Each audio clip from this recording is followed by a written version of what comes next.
and tell somebody Jesus. Mission Movement. போய் சொல்லுங்கள் இயேசுவை. அர்ப்பணி இயக்கம். யார் நமது காரியமாய் போவான்? அறுப்பு மிகுதி. என் இந்தியா என் தேவாதி தேவனுக்கே என்று தாகத் தேடலுடன் தேடி அலைவோரின் எழுச்சிச் சங்கமமே போய் சொல்லுங்கள் அருட்பணி இயக்கமாகும். Go and tell somebody.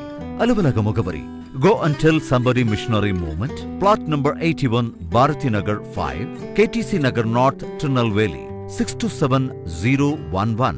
Cell 9941 24213.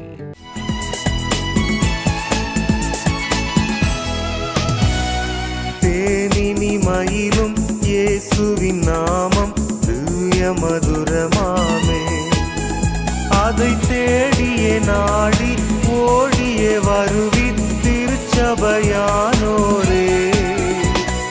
தேனினி மயிலும் இயேசுவின் நாமம் திவ்ய மதுரமாமே.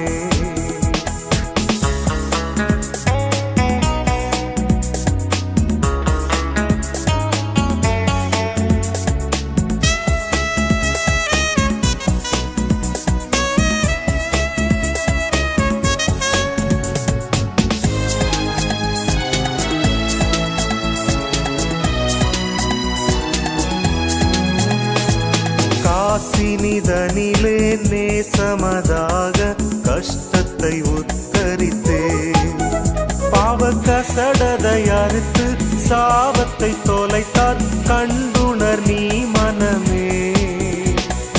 தேனினி மயிலும் இயேசுவின் நாமம் திவ்ய மதுரமாமே.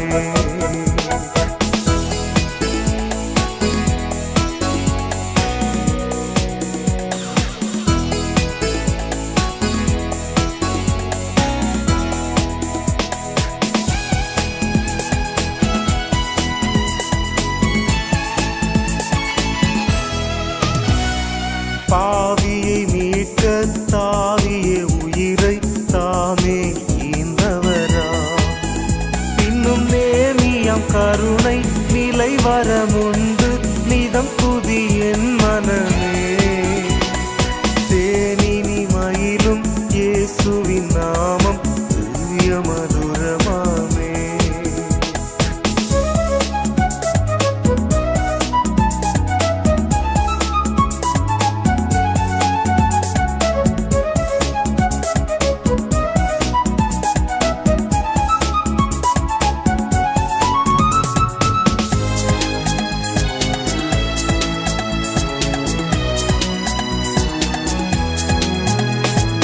காலையில் பனி போல் மாயமாய் உலகமுபாயமாய் நீங்கிவிடும், என்றும் கர்த்தரின் பாதம் நிச்சயம் நம்பு கருத்தாய் நீ மனமே.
கர்த்தரின் பிரதான கட்டளையை சிறமேற்கொண்டு இதுவரை இந்திய தேசத்தின் தேவை மிக்க வட இந்திய மாநிலங்களில் பணி நடைபெற்று வருகிறது. குஜராத்தில் 7 மக்களினத்தவர் மத்தியிலும், பீகார், ஒரிசாவில் 7 மக்களினத்தவர் மத்தியிலும் கோ அண்ட் டெல் சம்படி அருட்பணி இயக்கம் ஊழியங்களை செய்து வருகிறது. திருச்சபை நிறுவும் பணி. ரட்சிப்பின் செய்தியால் ஆட்கொள்ளப்பட்டு மீட்கப்பட்ட மக்கள் திருச்சபையாகிய மந்தையில் சேர்க்கப்பட்டு ஒன்று கூடி ஆராதிக்க, வேதத்தை கற்றுக்கொள்ள, ஆவிக்குரிய போதனைகளைப் பெற ஆலயங்கள் கட்டி எழுப்பப்பட வேண்டும். ஆலயம் இல்லாத இடங்களில் சபையாக வீடுகளில் கூடியும் மரத்தினடியில் கூடியும் தேவனை ஆராதித்து வருகின்றனர். ஆலயங்கள் இல்லாத இடங்களில் ஆலயங்கள் எழுப்பப்பட ஜெபிப்போம், உதவி செய்வோம்.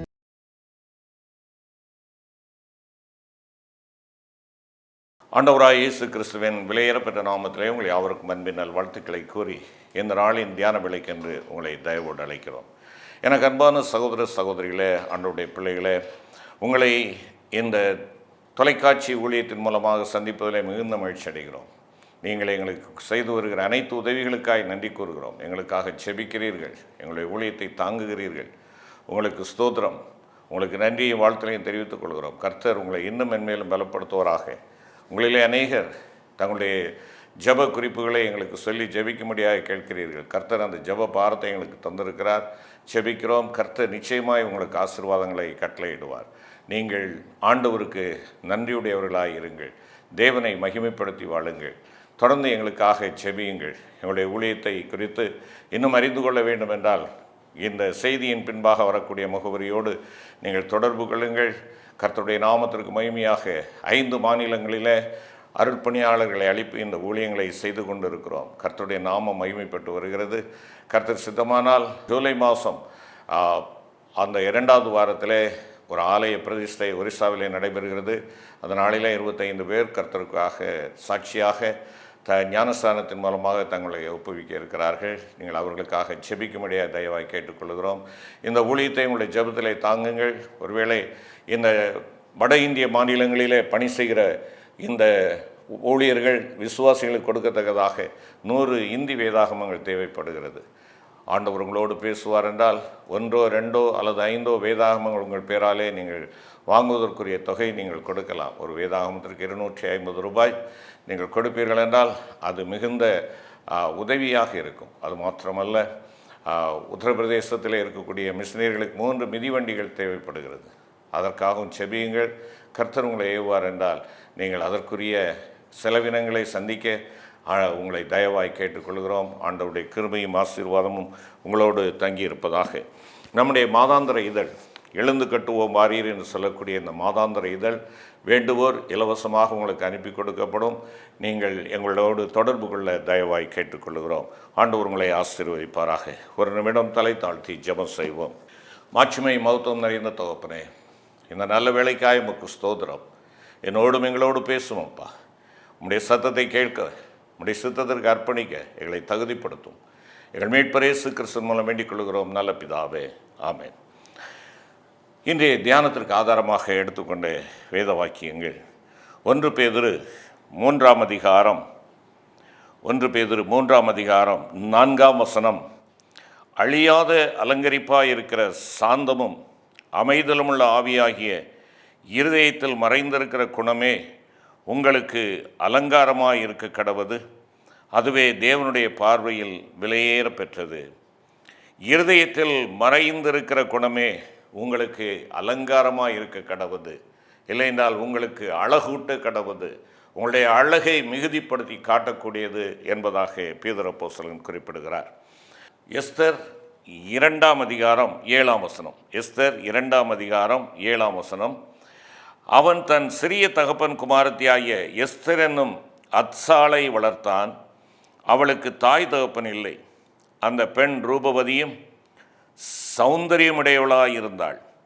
அவள் தகப்பனும் அவள் தாயும் மரணமடையும் போது மொர்தெகாய் அவளை தன் குமாரத்தியாக எடுத்துக்கொண்டான். அவளுக்கு தாய் தகப்பன் இல்லை. அந்த பெண் ரூபவதியும் சௌந்தரியமும் உடையவளுமாய் இருந்தாள். அருமையான கர்த்தருடைய பிள்ளைகளே, எஸ்தரை குறித்து இங்கே சொல்லப்படுகின்ற பொழுது அவள் அழகுள்ளவளாக, அவள் கலை மிகுந்தவளாக, இல்லை என்றால் அவள் முகம் பிரகாசமாய் இருக்கத்தக்கதான விதத்திலே அவள் சௌந்தரியமுடையவளாய் இருந்தாள், ரூபவதியாகவும் இருந்தாள் என்று சொல்லி அங்கே சொல்லப்பட்டிருக்கிறது. இங்கே பேதுரு அப்போஸ்தலன் சொல்லுகிறார், இன்றைய உங்களுக்கும் எனக்கும் அவர் கொடுக்கிற ஆண்டவருடைய வார்த்தை என்ன? இருதயத்தில் மறைந்திருக்கிற குணமே உங்களுக்கு அழகாக இருக்கட்டும், அது அழகூட்டட்டும் என்பதாக சொல்லுகிறார். இன்றைக்கு அழகு என்றால் ஏதோ வெளிப்படையாக நாம் செய்கிற முயற்சிகள் என்று சொல்லி நம்மிலே அநேகர் எண்ணிக்கொண்டு இருக்கிறோம். ஆனால் அழகு என்பது இங்கே எஸ்தருடைய சரித்திரத்திலே நாம் பார்ப்போம் என்றால், அழகு என்பது ஆண்டவருக்காக ஜீவிப்பது தான் அழகு என்பதை இங்கே வெளிப்படுத்துகிறதை நாம் இங்கே பார்க்கலாம். ஆம், அருமையான சகோதர சகோதரிகளே, குறிப்பாக என் அன்புக்குரிய சகோதரிகளே, இன்றைக்கு நாம் அழகு என்கின்றதான பெயருக்கு பல அர்த்தங்களை கொண்டு நாம் அதற்கென்று நேரம், காலம், பணம் விரயமாக்கி கொண்டிருக்கிறவர்களாய் காணப்படுகிறோம். ஒரு திருமணம் என்றால் அல்லது ஒரு சடங்கு நிகழ்ச்சி என்றால் அதற்கென்று அழகு நிலையத்திலிருந்து ஆட்களை அழைத்து வந்து அழகுபடுத்தக்கூடியதை நாம் பார்க்கின்றோம். இன்றைக்கு அழகுபடுத்துகிறவர்களாலும் ஃபோட்டோகிராஃபர்ஸாலும் அந்த உரிய நேரத்திற்கு அந்த நிகழ்வுகள் நடைபெற முடியாதபடி அது தடையாக ஒரு பக்கம் இருக்கிறது. அது மாத்திரமல்ல, 2 மணி நேரம் அல்லது 1 மணி நேரம் என்னுடைய முகத்தை அவர்கள் பல விதமான ஒருவேளை பொருட்களை கொண்டு அதை மெருகூட்டினாலும் அவையெல்லாம் ஒரு நாள் 2வது நாளில் அவைகளெல்லாம் சிதைந்து விடக்கூடியவைகளாக இருக்கின்றன. அழகு என்பது அழகு நிலையத்திலிருந்து கொடுக்கப்படுகிற சாதனங்களினால் அல்ல, நான் அனுதினமும் போடுகின்ற அந்த பவுடர்களினால் அல்ல, இல்லை என்றால் என்னுடைய தலையில் அடிக்கக்கூடிய நிறம் மாற்றக்கூடிய அந்த ஒருவேளை அந்த தைலங்களினால் அல்ல. நீ கேட்டுக்கொண்டிருக்கிற அருமையான கர்த்தருடைய பிள்ளையே, குறிப்பாக இந்த நாளிலே இந்த செய்தி சகோதரிகளுக்கான ஒரு செய்தியாக இருந்தாலும் சகோதரர்களுக்கான செய்தியுமாகவும் அதை நாம் எடுத்துக்கொள்ள வேண்டும். அழகு என்பது என்ன? முதலாவதாக, உன்னிலே உள்ள சிறப்பானதை நீ கொண்டு வருவதுதான் அழகு. உன்னிலே உள்ள சிறப்பானதை கொண்டு வா. As a woman, bring out the best in yourself. உன்னிலே ஒரு சிறந்த, நீ ஒரு தலைவியாக, சிறந்த ஒரு குணசாலியாக, சிறந்த ஒரு மனைவியாக, சிறந்த ஒரு சகோதரியாக உன்னிலே இருக்கிற நேர்த்தியானதை, சிறப்பானதை நீ கொண்டு வா. ஒருவேளை இந்த எஸ்தரின் புஸ்தகத்திலே பார்க்கின்ற பொழுது 1ஆம் அதிகாரம் 12வது வசனத்திலே நாம் பார்க்கிறோம். எஸ்தர் 1:12, ஆனாலும் பிரதானிகள் மூலமாய் ராஜா சொல்லி அனுப்பின கட்டளைக்கு ராஜஸ்திரியாகிய வஸ்தி வரமாட்டேன் என்றாள். இங்கே ராஜாத்தியாகிய வஸ்தியை குறித்து இங்கே நாம் பார்க்கின்றோம். ராஜா விருந்து கொடுத்து கொண்டே இருக்கிறான், களியாட்டம் நடைபெற்று கொண்டிருக்கிறது, ஒருவேளை களிப்பு காணப்படுகிறது, போதை தலைக்கேறினவனாய் அவன் காணப்படுகிறான், ஒரு அறிவுகட்ட சூழ்நிலைக்கு அவன் வந்து விடுகிறான். அவன் அங்கே இருக்கக்கூடிய எல்லா பிரபுக்களுக்கு முன்பாக ஒருவேளை தன்னுடைய மனைவி அவன் என்ன செய்கிறான்? நேர்த்தியானவளாக, அழகானவளாக அவளை முன்னிலைப்படுத்த வேண்டும் என்று சொல்லுகின்ற தவறான எண்ணத்திற்குள்ளாக வருகிறான். ஒருவேளை எல்லாரும் அந்த ராஜஸ்திரியை பார்த்தவர்கள் தான். ஆனால் இந்த விருந்து வைபவத்திலே என் மனைவி எவ்வளவு அழகாய் இருக்கிறாள் என்பதை காட்டுவதற்காக அவன் விரும்பினான்.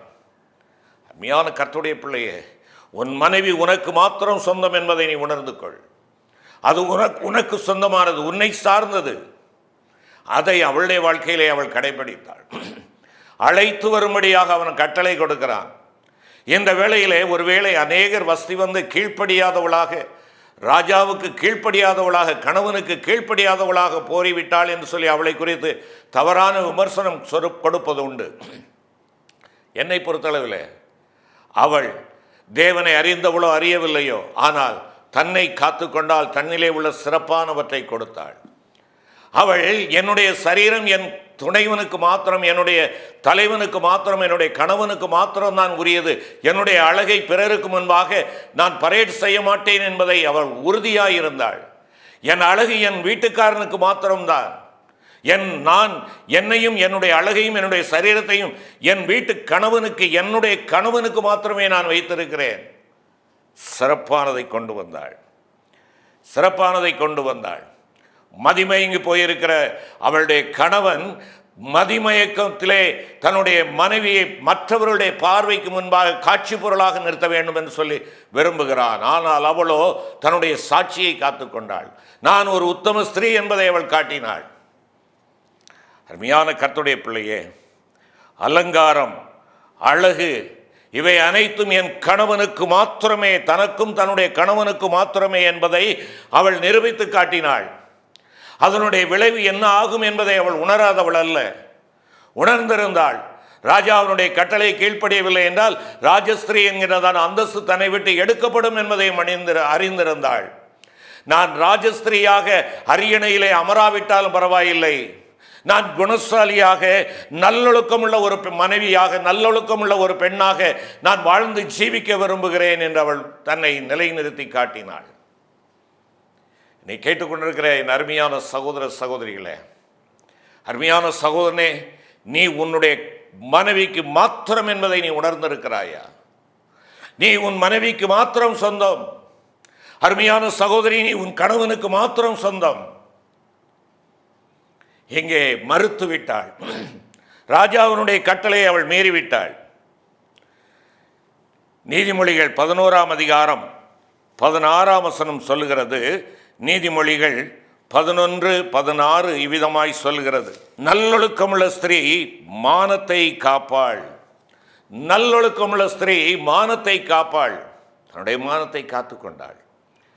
எனக்கு முன்பாக இருக்கிறது மானமா, இல்லை என்றால் மரியாதை மிக்க என்னுடைய அந்த அரியணையா என்பதை அவள் யோசிக்கின்ற பொழுது, அரியணையாக இருக்கலாம், அரண்மனையாக இருக்கலாம், அரசனுடைய செல்வாக்குகளை நான் அனுபவிக்கக்கூடியவைகளாக இருக்கலாம், இவைகளெல்லாம் எனக்கு ஒன்றுமில்லை, அனித்தியமானவைகள். என் ஒழுக்கம் காக்கப்பட வேண்டும், என் மானம் காக்கப்பட வேண்டும், அதற்கு நான் முதன்மையான இடத்தை கொடுக்கிறேன். தேவனுடைய பிள்ளையே, அருமையான சகோதரி, உன் வாழ்க்கையிலே தேவனுக்காக உன்னை காத்துக்கொள்ளும்படியாக முதலிடம் கொடுக்கிறாயா? நல்லொழுக்கம் உள்ளவர்களாக நீங்களும் நானும் காணப்படுகிறோமா? நல்லொழுக்கமுடையவர்களாக நம்முடைய பிள்ளைகளை வளர்த்து கொண்டிருக்கிறோமா? எது பிரியாரிட்டி, எது முதன்மையானதாக இருக்க வேண்டும், எது முதன்மைப்படுத்த வேண்டும் என்னுடைய வாழ்க்கையிலே? என்னுடைய அழகா, இல்லை என்றால் என்னுடைய அலங்கோலமற்ற ஒரு வாழ்வா என்பதை நீ நான் யோசிக்க வேண்டும். என் ஆண்டவருக்கு பிரியமானது அது இருதயத்தில் மறைந்திருக்கிற அழகுதானே ஒழிய வெளிப்படையான ஒரு அழகு அல்ல. நீ காட்சி பொருளாக இருப்பதை என் ஆண்டவர் விரும்பவில்லை. உன்னை அனைவருடைய கண்களும் வைக்கும்படியாக ஆண்டவர் உன்னை வைக்கவில்லை. நீ நானும் மற்றவர்களுக்கு முன்பாக சாட்சியாக இதோ கர்த்தருக்கு பயப்படுகிற பிள்ளை என்று சொல்லக்கூடிய நிலையிலே உன்னையும் என்னையும் ஆண்டவர் தெரிந்தெடுத்திருக்கிறார். மறந்து போகாதே. As a woman, bring out the best in yourself.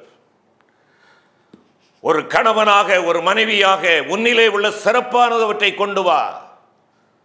இவன் கர்த்தருக்கு பயப்படுகிறவன், இவள் கர்த்தருக்கு பயப்படுகிறவள் என்று இந்த உலகம் அறிந்து கொள்ளட்டும்.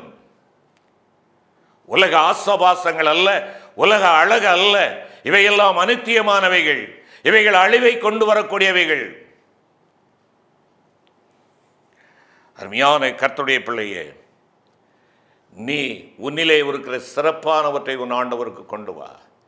உன் தலைவனுக்கு கொண்டு வா, உன் வீட்டு தலைவனுக்கு கொண்டு வா. உங்களுடைய வீடு பரலோகமாக இருக்க வேண்டும். உங்களுடைய வீடு ஆண்டவருடைய பிரசன்னத்தினால் நிறையப்பட்டதாக இருக்க வேண்டும். மறந்து போகாதீங்க. அழகல்ல, அழகு நாசம் செய்யக்கூடியதாக மாறிவிடுகிறது. ஆதியாகமத்திலே நாம் அதைத்தான் பார்க்கிறோம். தீனாள் தன்னை அழகுபடுத்தி கொண்டாள்.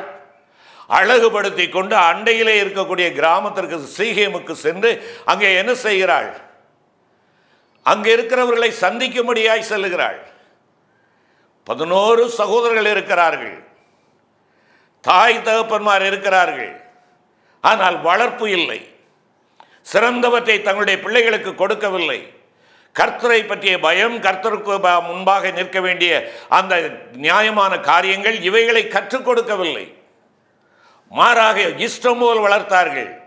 ஒரு பிள்ளை என்பதனாலே செல்லம் கொடுத்து அவள் விரும்பியதை கொடுத்து அந்த பிள்ளையை கெடுத்தார்கள். விளைவு என்ன? அவள் எந்த அழகை முதன்மைப்படுத்தினாலோ அந்த அழகு அவளுக்கு அழிவை கொண்டு வந்தது என்பதை நாம் அங்கே பார்க்கிறோம். அவள் கற்பு சூறாடப்படுகிறது. அவரது நிமித்தமாய் அவளுடைய சகோதரர்கள் என்ன செய்கிறார்கள்? கொலையாளிகளாகிறார்கள். யாக்கோபு சொல்கிறான், என்னுடைய வாசனை நீங்கள் கெடுத்து போட்டீர்கள் என்பதாக சொல்கிறான். அவனுடைய சாட்சி கெட்டு விடுகிறது. அருமையான கர்த்தருடைய பிள்ளைகளே, உன்னிலே உள்ள சிறப்பானவற்றை கொண்டு வா. உன்னிலே உள்ள சிறப்பானதை கொண்டு வா. இருதயத்தில் மறைந்திருக்கிற அந்த நற்குணங்களை அழகுபடுத்து. இருதயத்தில் மறைந்திருக்கிற அந்த நற்குணங்கள் வெளிப்படுத்தப்படட்டும். இரண்டாவதாக நாம் பார்க்கின்றதான வேளையில் இங்கே as a woman be the best you can. நீ ஒரு சிறந்தவளாக, அல்லது அருமையான சகோதரனே, நீ ஒரு சிறந்தவனாக உன்னால் எவ்வளவு சிறப்பை கொடுக்க முடியுமோ அத்தனை சிறப்பை நீ கொடு. உன்னில் உள்ள சிறப்பானதை நீ கொண்டு வருவது மாத்திரமல்ல, நீ சிறந்தவனாக, நேர்மையாளனாக உன்னிலே உள்ள எவ்வளவு சிறப்பை நீ கொடுக்க கூடுமோ அத்தனை நீ கொடுக்க வேண்டும். அது என்ன? அதுதான் கீழ்ப்படிதல். இங்கே ஈஸ்வருடைய வாழ்க்கையிலே நாம் பார்க்கிறோம், அவள் கீழ்ப்படிந்தாள். அவள் கீழ்ப்படிந்தவளாக இருந்தாள். தன்னுடைய சித்தப்பாவாகிய மொர்தேகாய்க்கு தன்னை முழுமையுமாய் அர்ப்பணித்திருந்தாள், கீழ்ப்படிந்திருந்தாள். ஏனென்றால் அவளுடைய தாய் தகப்பன்மார் இல்லை. இவன் அவளை குமாரத்தியாக எடுத்துக்கொண்டான். சிறியவளாக இருந்த பொழுதும் பெரியவளாக இருந்த பொழுதும் அவள் ராணியாக வந்த பொழுதும் மொர்தேகாயினுடைய வார்த்தைக்கு கீழ்ப்படிந்தாள். அருமையான கர்த்தருடைய பிள்ளையே, கீழ்ப்படிதல் உங்களிலே உள்ள மிக மிக மிக சிறப்பானது என்பதை மறந்து போகாதீர்கள். ஆம், அருமையான கர்த்தருடைய பிள்ளைகளே, தேவன் உன்னை நம்பி அவருடைய வார்த்தையை உன் கையிலே கொடுத்திருக்கின்ற பொழுது நீ சிறப்பானவனாக அந்த வார்த்தையின் மூலமாக வார்த்தையாகிய தேவனுக்கு நீ மகிமையை கொண்டு வருகிறாயா?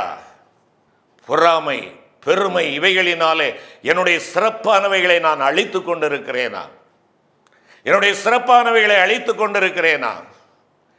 தேவன் அவர் என்னிலேயும் உன்னிலேயும் அன்புடையவர்களாக இருக்க நீயும் நானும் ஏன் தேவனுக்கு எதிரடையாக நாம் என்ன செய்கின்றோம்? அந்த அன்புக்கு பதிலாக நாம் வம்பு செய்கிறவர்களாக நாம் காணப்படுகிறோமே.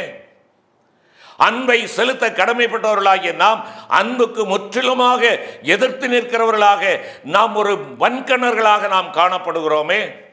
துரபிமான சிந்தையுடையவர்களாக நாம் காணப்படுகிறோமே. ஆண்டவர் யோனாவை பார்த்து சொன்னார், நீ நினிவேக்கு போ, அந்த மக்களை கூறி எச்சரி என்று சொல்லி வார்த்தைகளை கொடுக்கிறார். மன திரும்புங்கள், இல்லாவிட்டால் நீங்கள் அழிக்கப்படுவீர்கள் என்ற வார்த்தையை சொல்லப்படுகிறது. நினிவேக்கு போனால் தானே நான் வார்த்தையை சொல்ல முடியும். இந்த நினிவே இல்லையென்றால் இந்த கல்தையர்கள் எங்களுடைய குடும்பத்திற்கும் எங்களுடைய தேசத்திற்கு செய்த அநியாயம் கொஞ்ச நஞ்சமல்ல. எங்கள் கண்கள் காண எங்களுடைய சகோதரிகள் கற்பழிக்கப்பட்டார்கள், பலவான்கள் கொல்லப்பட்டார்கள். இந்த மக்கள் அழிந்தே ஆக வேண்டும், ஆகையினாலே நான் போக மாட்டேன் என்று சொல்லி அவன் ஒரு துரபிமானம் உடையவனாக இருந்தான். பிரிஜிடிஸ் அவனுடைய வாழ்க்கையிலே இருந்தது. அவர்களுக்கு எதிரடையான கொள்கை உடையவனாக இருந்தான். அவர்களுடைய அழிவுக்கு எதிர்நோக்கினவனாக அவன் இருந்தான். ஆகவே தர்சீசுக்கு நேராக ஓடினான். அருமையான கர்த்தருடைய பிள்ளையே, ஆண்டவர் நினிவேக்கு மாத்திரமல்ல, தேவன் எல்லா பூமியிலும் அவருடைய கண்கள் உலாவிக் கொண்டிருக்கின்றன. இன்றைக்கு நான் இதையே இந்த நல்ல காரியத்தை சொல்ல வேண்டும், ஏன் இந்த நல்ல காரியங்களை அவர்களுக்கு வெளிப்படுத்த வேண்டும்? அருமையான கர்த்தருடைய பிள்ளையே, துரபிமானம் உங்களுடைய மனதிலே இருக்கிறதா? பிறரை குறித்த தவறான எண்ணம், பிறரை குறித்த தவறான சிந்தை, யாரோ சொன்னார்கள் என்பதற்காக ஒருவேளை பாவமும் பழியும் செய்யாத ஒரு மனிதனையோ மனுஷியையோ நீங்களும் நானும் பாவிகளாக, அநியாயக்காரர்களாக, அக்கிரமக்காரர்களாக நீங்களும் நானும் எண்ணிக்கொண்டு அவர்களை வெறுத்து கொண்டு இருக்கிறோம் அல்லவா?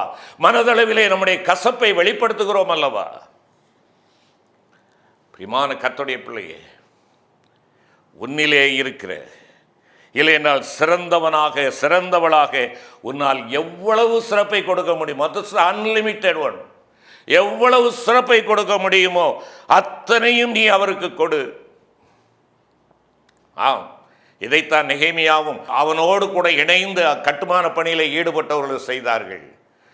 எவ்வளவு கொடுக்க முடியுமோ கொடுத்தார்கள். தங்களுடைய உழைப்பை கொடுத்தார்கள். தங்களுடைய கரங்களிலே ஒரு கரத்திலே சாந்து கரண்டியும் ஒரு கரத்திலே பட்டயமும் உடையவர்களாக 52 நாட்களிலே ஒரு மனதோடு கூட அந்த அலங்கத்தை கட்டி எழுப்பினார்கள்.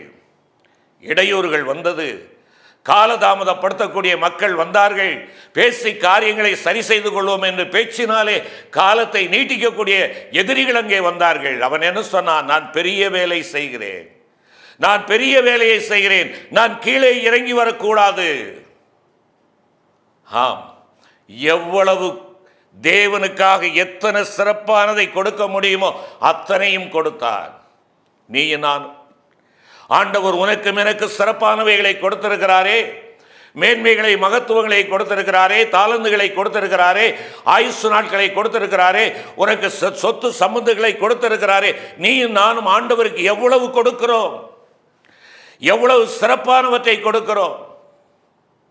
யோசித்துப்பார் தேவனுடைய பிள்ளையே, யோசித்துப்பார். நிறைவாக, as a woman bring out the best in your man. நீ ஒரு சிறந்த பெண்ணாக உன்னுடைய மனைவிக்கு நீ என்ன செய்? சிறப்பானதை கொண்டு வா.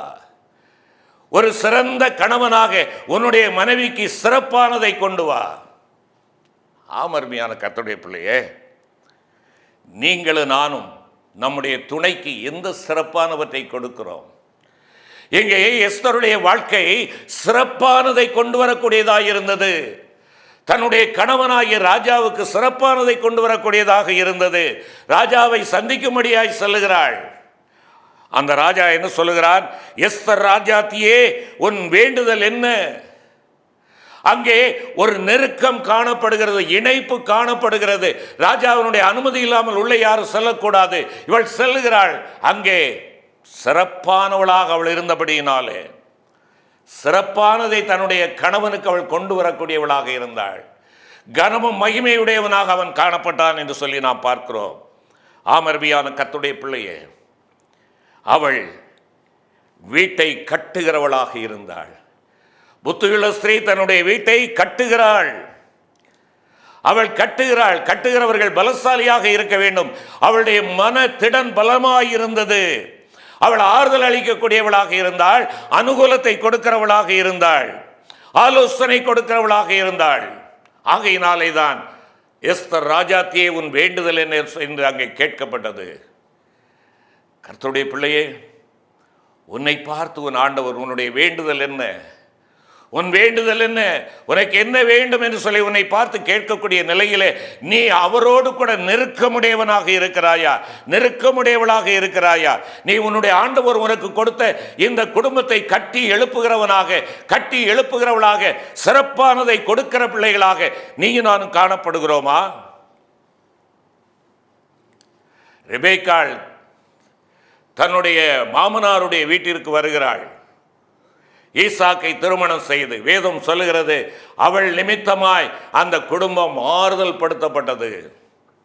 தான் புகுந்த வீட்டுக்கு அவள் ஆறுதலாய் இருந்தாள். என்னை கேட்டுக்கொண்டிருக்கிற அருமையான சகோதரியே, சகோதரா, நீங்கள் உங்கள் வீட்டுக்கு ஆறுதல் கொடுக்கக்கூடியவர்களாக இருக்கிறீர்களா? நீங்கள் புகுந்த வீடாக இருக்கலாம், பிறந்த வீடாக இருக்கலாம், அந்த வீட்டிற்கு நீங்கள் ஆறுதல் கொடுக்கக்கூடியவர்களாக இருக்கிறீர்களா? உங்களிடத்திலே ஆறுதலையும் தேர்தலையும் அமைதியையும் சாந்தத்தையும் சந்தோஷத்தையும் பெற்றுக்கொள்ளக்கூடியவர்களாக உங்களுடைய குடும்ப உறுப்பினர்கள் காணப்படுகிறார்களா? சற்று யோசித்து பார்ப்போம், சற்று யோசித்து பார்ப்போம். ஆம், உங்களிலே உள்ள சிறப்பானதை கொண்டு வாருங்கள். சிறப்பானதை எந்த அளவிற்கு எவ்வளவு சிறப்பானவற்றை செய்ய முடியுமோ அத்தனையும் செய்யுங்கள். சிறப்பானதை உங்களுடைய தலைவனுடைய வாழ்க்கையிலே, உங்களுடைய தலைவியினுடைய வாழ்க்கையிலே கொண்டு வாருங்கள். ஆம், உங்கள் நிமித்தமாய் உங்கள் மனைவி ஆசீர்வதிக்கப்படட்டும். உங்கள் மனைவி நிமித்தமாய் உங்களுடைய அருமையான சகோதரிகளே, உங்கள் நிமித்தமாய் உங்களுடைய கணவன்மார் ஆசீர்வதிக்கப்படட்டும். நீதிமொழிகள் 12ஆம் அதிகாரம் 4ஆம் வசனம் சொல்லுகிறது, குணசாலியான ஸ்திரீ கணவனுக்கு கிரீடமாயிருக்கிறாள்.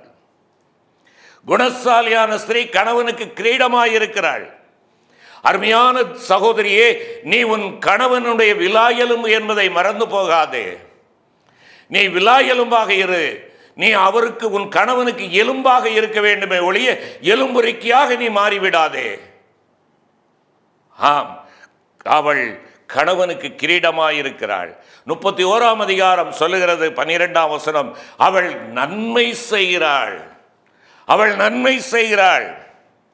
23ஆம் வசனம் சொல்லுகிறது, அது நிமித்தமாய் அவன் பேர் பெற்றவனாகிறான். சகோதரி, மற்றவர்களுக்கு முன்பாக உன் கணவனை தூற்றாதே. கெட்ட வார்த்தைகளை சொல்லி மற்றவர்கள் அறிந்து கொள்ளும்படியாக நீ என்ன செய்யாதே. அவனை வேதனைக்குள்ளான வார்த்தைகளினாலே நீ வறுத்து எடுக்காதே. உன் கணவன் மற்றவர்களுக்கு முன்பாக பேர் பெற்றவனாகுவதற்கு, ஒருவேளை அவன் பிரியமில்லாத சில காரியங்களை செய்து கொண்டிருந்தாலும் உன் வாழ்க்கை நிமித்தமாக, உன் நடவடிக்கைகளின் நிமித்தமாக அவன் தன்னுடைய பொல்லாத பாவ வழிகளை விட்டு விலகி தேவனிடமாய் வர முடியும், உன்னை நேசிக்க முடியும். வார்த்தைகளிலே கவனம். நன்மை செய்ய படியுங்கள், நன்மை செய். கிரீடமாக உன் கணவனுக்கு அமர்ந்திரு. பேர் பெற்றவனாக அவன் மாற வேண்டும். பேரை அழிக்கிற ஒரு மனைவியாக நீ மாறாதே. பேரை கெடுக்கிற ஒரு குடும்பஸ்திரியாக நீ மாறாதே. பேரை கெடுக்கிற ஒரு குடும்ப தலைவனாக நீ மாறாதே. நீ ஒரு குடிகார தகப்பனாக மாறாதே. குடியினாலே உன் குடும்பத்தை சீரழிக்கிறவனாக நீ மாறாதே. சிறப்பானவற்றை கொண்டு வா, சிறப்பானவற்றை கொண்டு வா. ஆபிரகாம் லிங்கன் அமெரிக்க ஐக்கிய நாடுகளின் ஜனாதிபதியாக இருந்தவர், கர்த்தருக்கு பயப்படுகிற ஒரு தாசன். ஆனால் மனைவியினுடைய காரியமாக அவருடைய குடும்ப வாழ்க்கையே ஒரு மகிழ்ச்சியற்ற ஒரு வாழ்க்கையாக இருந்தது. ஆம், முழுவதுமாய் அவருடைய குடும்ப வாழ்க்கை ஒரு தோல்வி கண்ட ஒரு வாழ்க்கையாக இருந்தது. சமூகத்திலே சீரு சிறப்பும் அடைந்திருக்கிற ஒரு மனிதன், ஆனால் குடும்ப வாழ்க்கையிலே சந்தோஷம் இல்லை. சகோதரா, உன் நிமித்தமாய் உன் குடும்பம் சந்தோஷத்திலே திகழட்டும். சகோதரி, உன் நிமித்தமாய் உன் குடும்பம் கட்டி எழுப்பப்பட்டு பேர் பெற்ற ஒரு குடும்பமாய் மாறட்டும். அடிப்படையாக தேவனிடத்திலே சேருங்கள். கணவனும் மனைவியுமாய் இருவரும் ஆண்டவரிடமாய் சாருங்கள். ஆண்டவரிடத்திலே சேருங்கள். ஆண்டவர் உங்கள் குடும்பத்தின் தலைவராக இருந்து வழிநடத்த உங்களுடைய எல்லா சுயத்தையும், உங்களுடைய தனிப்பட்ட ஈகோ இல்லை என்றால் உங்களுடைய தனிப்பட்ட காரியங்கள் எல்லாவற்றையும் அவருடைய பாதத்திலே வையுங்கள். அவர் நடத்தட்டும், அவர் நடத்தட்டும். ஆம், புத்தியுள்ள மகனாக, புத்தியுள்ள மகளாக சிறப்பானவற்றை உங்களுடைய குடும்பத்திற்கும் திருச்சபைக்கும் தேசத்திற்கும் கொடுங்கள். கிருபை நிறைந்த ஆண்டவரே, நாங்கள் சிறப்பான காரியங்களை செய்வதன் மூலமாக அழகுள்ளவர்கள் என்பதை அறிந்து கொள்ள நீர் விரும்புகிறீர். வெளிப்படையான அழகு அல்ல, சிறப்பான எங்களிலே இருக்கிற சிறப்பானவற்றை, எங்கள் தேவனுக்குரிய சரீரம் என்பதை நாங்கள் எங்களுடைய சரீரத்தை தேவனுக்கு என்று அர்ப்பணிக்க, எங்களிலே இருக்கிற சிறப்பானதை எந்த அளவிற்கு கொடுக்க முடியுமோ அந்த அளவிற்கு கொடுக்க, எங்களிலே இருக்கிற சிறப்பை நிமித்தமாய் என்னுடைய மனைவிக்கு அல்லது என்னுடைய கணவனுக்கு சிறப்பானவற்றை கொடுத்து நாங்கள் இசைந்து இணைந்து வாழ எங்கள் தேவன் எங்களுடைய குடும்பத்தின் மூலமாய் மகிமைப்பட ஆண்டவர் உதவி செய்யும். மீட்பர் இயேசு கிறிஸ்து மூலம் வேண்டிக் கொள்கிறோம் நல்ல பிதாவே, ஆமென்.